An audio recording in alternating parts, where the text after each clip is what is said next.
Assalamualaikum warahmatullahi wabarakatuh. Perkenalkan, saya Nisa Ramadhani. Dan saya Regi Irfansyah. Kami dari tim Dang Merdu dari Universitas Islam Riau Pekanbaru. Di sini kami ingin menjelaskan mengenai manajemen operasional tentang pembangunan dan pengembangan pembangkit listrik tenaga sampah yang diprioritaskan di dua kota, yaitu Bekasi dan Solo. Pemerintah Indonesia berkomitmen untuk mengurangi emisi gas rumah kaca, salah satunya limbah, yaitu sampah. Masalah sampah sangat sulit ditangani oleh pemerintahan di Indonesia. Untuk itu, peraturan pemerintah, yaitu Peraturan Presiden Nomor 35 Tahun 2018 mengenai tentang percepatan pembangunan instalasi pembangkit listrik tenaga sampah berbasis lingkungan di 12 kota yang ada di Indonesia. Adapun permasalahan dalam pembangunan dan pengembangan di 12 kota yang ada di Indonesia, yang pertama adalah sulitnya menemukan teknologi tepat guna dan ekonomis. Yang kedua, keterbatasan anggaran pemerintah sehingga pemerintah sulit untuk mencari investor. Adapun karakteristik dan komponen rata-rata sampah yang ada di Indonesia sebagai berikut. Analisis ekosistem adalah suatu analisis dalam kasus ini pembakaran sampah dalam pengelolaan PLTSA akan mengakibatkan udara di sekitar PLTSA menjadi tercemar dan mencemari ekosistem lingkungan sekitar, seperti air yang mengandung zat berbahaya, tumbuhan yang mati, dan berdampak pada manusia. Analisis pemangku kepentingan, khususnya pemerintah daerah yang menjadi tempat pelaksanaan pembangunan dan pengembangan PLTSA, memiliki peran penting dalam pengembangan PLTSA agar tercapainya tujuan untuk mengurangi pencemaran lingkungan yang diakibatkan oleh sampah dan limbah domestik. Dan dari masyarakat sendiri memiliki andil yang sangat berpengaruh dikarenakan dengan adanya fasilitas infrastruktur pengelolaan sampah, receive, reduce, recycle agar mempermudah PLTSA dalam pengelolaan sampah untuk dijadikan sumber energi yang terbarukan. Dari analisis SWOT kami, PLTSA mendapat kekuatan dukungan dari pemerintah dengan adanya Peraturan Presiden Nomor 35 Tahun 2018 tentang percepatan pembangunan instalasi pengelolaan sampah menjadi tenaga listrik berbasis teknologi ramah lingkungan. Dan memiliki beberapa kelemahan seperti membutuhkan perawatan dan biaya operasional yang besar dalam pengelolaan sehingga harga jual listrik menjadi mahal. Dan beberapa peluang yang dapat dimanfaatkan yaitu pembangunan PLTSA dapat mampu mengurangi sampah yang ada di Indonesia.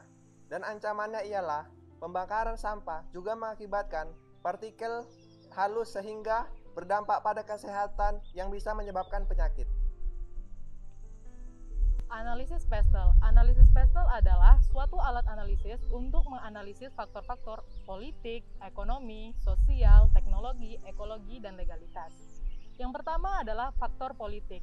Mencakup kebijakan pemerintah Nomor 18 Tahun 2016 tentang percepatan pembangunan pembangkit listrik tenaga sampah, dibutuhkan investor dalam negeri maupun luar negeri. Yang kedua adalah ekonomi. PLSTA akan menjual hasil energi ke PLN. Hal tersebut akan menguntungkan PLSTA sebagai sumber ekonomi terbarukan dan sekaligus mengurangi sampah yang ada di Indonesia. Yang ketiga adalah sosial dan budaya. Bertujuan untuk menciptakan lingkungan yang bersih sehingga masyarakat sadar akan pentingnya budaya memisahkan sampah. Yang keempat adalah teknologi. Teknologi yang digunakan saat ini yang paling tepat adalah teknologi pembakaran gasifikasi karena membuat ekosistem yang ada di sekitar PLSTA itu aman. Yang kelima adalah ekologi. Dengan teknologi gasifikasi dapat meminimalkan resiko ekosistem di sekitar PLSTA. Yang keenam adalah legalitas. Peraturan Presiden Nomor 35 Tahun 2018 mengenai percepatan pembangunan instalasi pembangkit listrik tenaga sampah yang berbasis ramah lingkungan. Masyarakat dituntut untuk melakukan kegiatan 3R, reshift, reduce, dan recycle. Untuk itu, pemerintah Indonesia harus memastikan teknologi yang tepat. Teknologi yang tepat digunakan saat ini adalah gasifikasi. Berikut adalah data timbunan potensi listrik yang dihasilkan dengan menggunakan asumsi sebagai berikut. Dari data ini dapat disimpulkan dengan menggunakan teknologi gasifikasi, potensi listrik yang dihasilkan besar. Untuk itu dapat mengurangi volume sampah yang ada di Indonesia, khususnya di dua kota yang menjadi prioritas, Bekasi dan Solo. Rencana tindakannya ialah, yang pertama, pemerintah harus menerapkan rencana yang efektif, yaitu pembangunan TPS 3R secara lebih luas dan penerapan peraturan harus membuang sampah sesuai dengan kategori sampah sehingga mempermudah dalam pengelolaan sampah di PLTSA.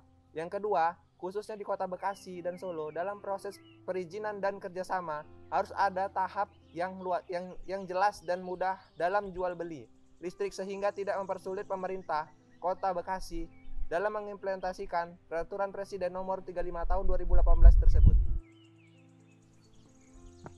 Yang ketiga, pemerintah harus mempersiapkan sumber daya manusia agar pengembangan PLTSA tidak hanya sebatas perencanaan, tetapi sampai tahap pengoperasian. Yang keempat, pemerintah memberikan subsidi kepada pihak PLN dengan pembelian energi listrik kepada pihak PLTSA. Yang kelima, pemerintah harus lebih giat dalam mencari investor yang mau berinvestasi dalam sektor ini. Selama pengerjaan proposal, tim kami melakukan sepenuhnya secara daring. Sekian hasil analisis dari tim Dang Merdu Universitas Islam Riau. Wassalamualaikum warahmatullahi wabarakatuh.